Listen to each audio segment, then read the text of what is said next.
Bonjour, c'est Léa, ingénieure en calcul de structure, chez Safe Construction. Aujourd'hui nous allons parler de la bétonnière. Qu'est-ce qu'une bétonnière?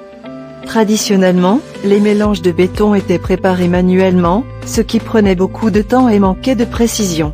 Avec la demande croissante et les progrès de la technologie, les mélanges de béton, même à petite échelle, sont désormais préparés à l'aide de bétonnières. Les bétonnières sont des appareils capables de préparer des mélanges de béton de différentes forces, de manière précise et rapide.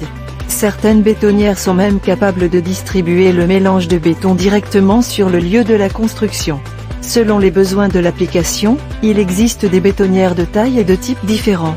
Les bétonnières portables peuvent être utilisées pour les petites et moyennes applications, tandis que pour les applications à grande échelle, des centrales à béton peuvent également être construites sur le site de construction.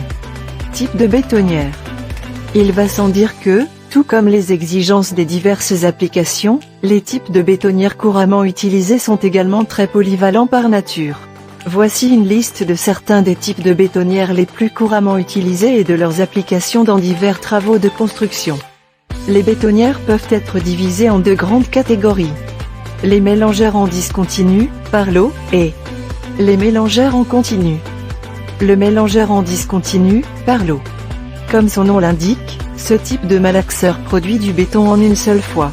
Les malaxeurs à gâcher sont équipés d'un tambour ou d'un bac, composé de pales, qui, lorsqu'il est mis en rotation, prépare le mélange de béton. La vitesse de rotation, l'angle des pales et, dans certains cas, l'angle d'inclinaison du tambour peuvent être contrôlés. Ce sont les bétonnières les plus couramment utilisées et il est préférable de les utiliser sur les petits et moyens chantiers.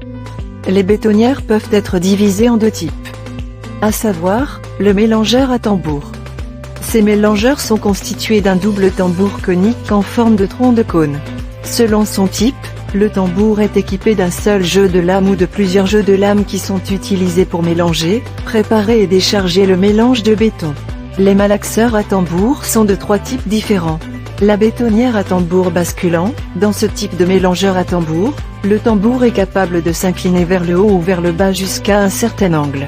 Cela permet au malaxeur de préparer le béton plus efficacement en l'inclinant vers le haut et de verser le mélange de béton en l'inclinant vers le bas une fois qu'il est préparé. Le tambour de ces malaxeurs est fermé d'un côté. Les malaxeurs à tambour basculant sont les plus adaptés à la préparation de béton à faible maniabilité et de granulats de grande taille. Ces malaxeurs sont particulièrement adaptés aux grands chantiers ou aux applications où les travaux de construction sont intensifs. Ensuite, nous avons les malaxeurs à tambour non basculant. Ces malaxeurs à tambour sont équipés d'un tambour non basculant qui tourne sur son axe horizontal pour produire du béton. Ils ont des ouvertures aux deux extrémités. Les ingrédients nécessaires à la production du mélange sont introduits par une extrémité et le mélange est recueilli par l'autre.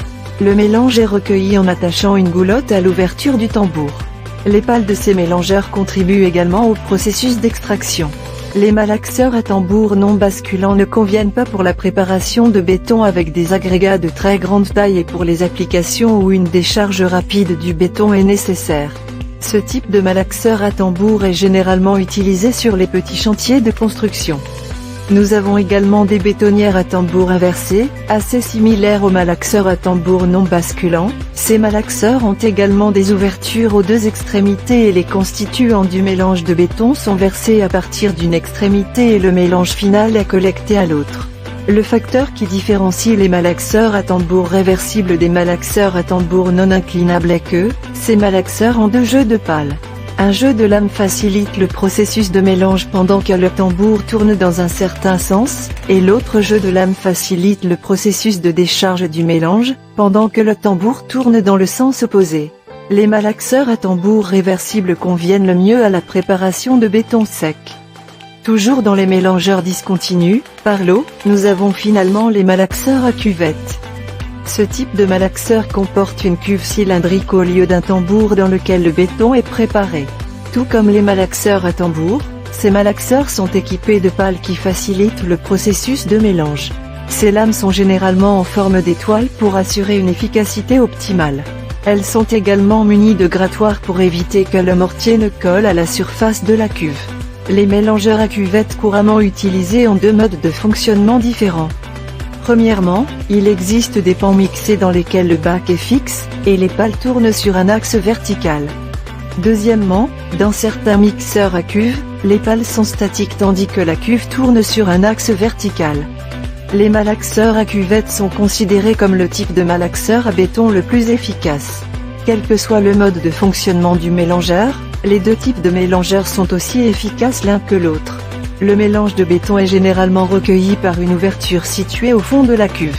Ces malaxeurs sont les plus adaptés à la préparation de mélanges de béton rigide et maigre. Le mélangeur en continu. Ces bétonnières fonctionnent sans interruption et produisent du béton en continu tant que les travaux se poursuivent. Elles sont alimentées en continu en matière première, et le béton est déchargé et collecté par les ouvriers dès que le mélange est prêt. Les systèmes de mélangeurs continus sont généralement installés sur le site de construction lui-même. Ils sont équipés d'une unité d'alimentation séparée pour l'admission des matériaux constitutifs, d'une unité de malaxage pour mélanger le béton et d'un mécanisme de décharge pour distribuer le mélange de béton. Ces malaxeurs sont utilisés pour la construction de très grandes structures telles que des ponts, des tunnels routiers, des barrages, etc. Pour plus d'informations et des devis de location, veuillez visiter notre site web. Suivez-nous sur nos médias sociaux.